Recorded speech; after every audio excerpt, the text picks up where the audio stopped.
छत्तीसगढ़ में स्कूलों के युक्तियुक्तकरण को लेकर सियासत गर्मा गई है। प्रदेश कांग्रेस अध्यक्ष दीपक बैज ने सरकार पर हमला बोलते हुए कहा है कि युक्तियुक्तकरण समायोजन जैसे शब्दों की आड़ में सरकार स्कूल बंद कर रही है और युवाओं को नौकरी देने से बच रही है। वहीं दूसरी ओर डिप्टी सीएम विजय शर्मा ने कहा है कि कोई भी स्कूल बंद नहीं हो रहा है, सिर्फ 2 स्कूल एक ही परिसर में मर्ज किए जा रहे हैं, जहां मिडिल और प्राइमरी स्कूल के लिए अब एक ही प्रधान पाठक होगा। ना तो भवन बदला है, न कक्षाएं कम हुई हैं, ना ही किसी का पद समाप्त हुआ है। इसे गलत तरीके से प्रचारित किया जा रहा है।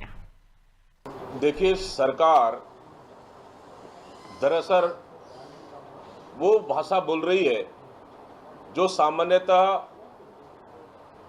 लोगों को समझ में ना आए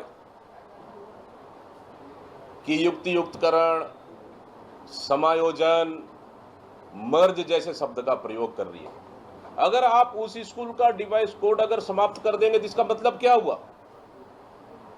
अगर आप सिंपल सा उदाहरण, अगर आपके पास अगर कोई मोटरसाइकिल है, कोई 4 चक्का है, उसका आप आरटीओ से आप रजिस्ट्रेशन कराते हैं आप, तो ऑथेंटिक हो जाता है कि वो गाड़ी आपकी है। अगर आप आरटीओ ने अगर आपकी मोटरसाइकिल या आपकी 4 चक्का लाइसेंस को या नंबर को आपने निरस्त कर दिया तो आपकी तो नहीं रही, वो गाड़ी किसी की नहीं रही, है नहीं? तो फिर रिकॉर्ड से भी खत्म हो गई। तो सेम यही उदाहरण है।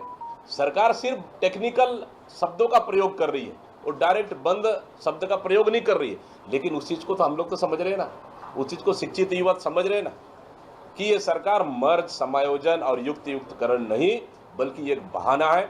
मेन असली निशाना यह है कि युवाओं को नौकरी नहीं देना है, इसलिए उन्होंने 10,400 स्कूलों को बंद करने का निर्णय लिया। देखिए, युक्तियुक्तकरण को में किसी भी एक भी स्कूल बंद नहीं हो रहा है। जिस तरीके से गलत प्रचार इसके विषय में किया गया, स्कूल बंद नहीं हो रहा है, 2 स्कूल मर्ज हो रहे हैं। एक ही प्रीमाइसेस में एक मिडिल स्कूल है, एक प्राइमरी स्कूल है और दोनों के प्रधान पाठक अलग अलग हैं, तो दोनों स्कूल मर्ज हुए, तो बंद नहीं हुआ। अभी बिल्डिंग उतनी है, कक्षाएं उतनी हैं, छात्र उतने हैं, सिर्फ प्रधान पाठक एक होगा तो ठीक है, प्रधान पाठक एक हो सकता है।